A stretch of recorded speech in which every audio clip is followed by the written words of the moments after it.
de la première occupation en 1636 jusqu'au dévoilement du premier chemin du roi en 1738, le fleuve Saint-Laurent. C'était la première voie de communication, puis par après, ça l'a toujours été avec le transport qui est devenu quelque part commercial aussi. Le fleuve étant aussi un point d'eau où on retrouvait le poisson, la pêche a toujours été importante à Portneuf.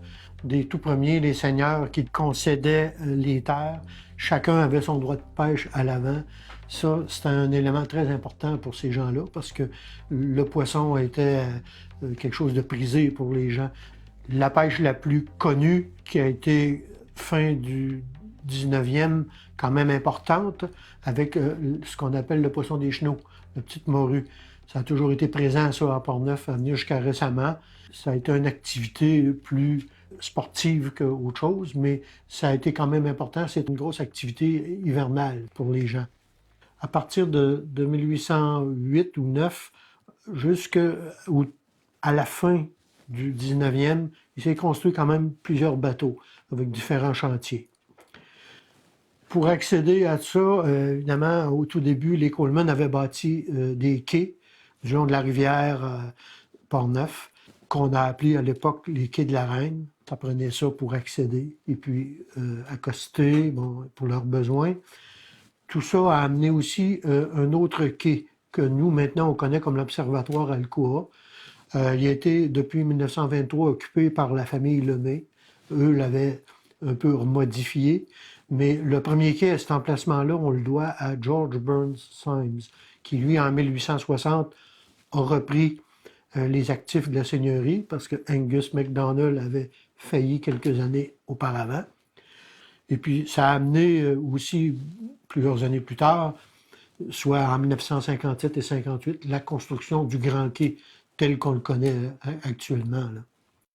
Il faut dire qu'à Portneuf, jusqu'à temps qu'on organise la voie maritime été comme hiver, avec les brises-glaces, le fleuve gelait de part en part, là. Donc, on a fait le système comme un peu partout, à partir de Québec en allant vers l'ouest. Ce qu'on faisait, c'est des ponts de glace d'un côté à l'autre. Puis Portneuf joignait du côté de l'Aude-Binière dans le même sens, là. Ça a fonctionné longtemps, ça. Il y avait des échanges commerciaux, puis je dirais même aussi des échanges matrimoniaux, parce qu'on sait qu'il y a beaucoup de gens qui sont mariés avec, de part et d'autre, des filles et des garçons du côté sud, du côté nord. On a parlé au début de la voie maritime. Ça a amené aussi ce qu'on appelle, puis qui est toujours en fonction, c'est les phares maritimes. Du côté de Portneuf, ça a commencé en 1842 quand même, parce que l'affluence de ces bateaux-là, il y avait toujours le problème du rapide Richelieu, qui est assez étroit. Et puis, on a bâti un phare à Portneuf pour guider ces bateaux-là.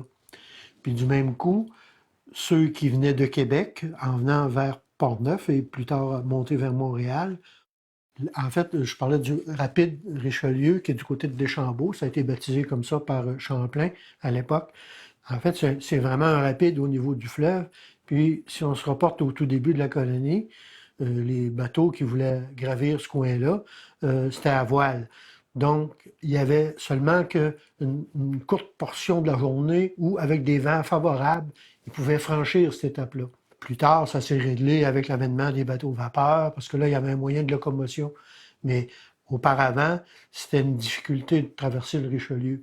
Puis ça a probablement même un rapport avec le toponyme Portneuf, parce que du fait que la plupart des bateaux devaient attendre vis-à-vis Portneuf pour pouvoir franchir le rapide, c'est devenu un port naturel qui, à l'époque, on nommait ainsi le port neuf. Donc ça, on pense, nous, que c'est vraiment la formule qui a amené à déterminer la toponymie de l'endroit, c'est Portneuf. Du même coup, à partir du rapide Richelieu, en allant vers l'ouest, il y avait ce qu'on appelait la barre à Boulard. C'est une bande étroite, ça, qui part de Deschambault en allant vers Grondines. Et puis ça, les gens du coin connaissaient exactement où naviguer à travers tout ça. Ces pilotes-là, ça a créé un groupe de personnes bien établies. La différence que nous, on a vraiment eu à Portneuf, c'est qu'au cours du 19e siècle, c'est surtout des propriétaires de navires qui faisaient, en fait, du transport de Québec, surtout. On sait qu'ils sont allés aussi vers Montréal, mais c'était surtout vers Québec. Aujourd'hui, le fleuve a quand même encore une importance considérable. On connaît notre grand quai auquel s'est ajouté, il y a quelques années, une marina. Mais on sait maintenant qu'avec la course de la banquise, c'est utilisé, c'est vu à travers cet événement-là, parce que ça fait partie du Carnaval de Québec, entre autres. Donc, il y a une vision qui est vraiment intéressante, puis ça vient ajouter un plus là, au lien qu'on a avec le fleuve ici à Port-Neuf.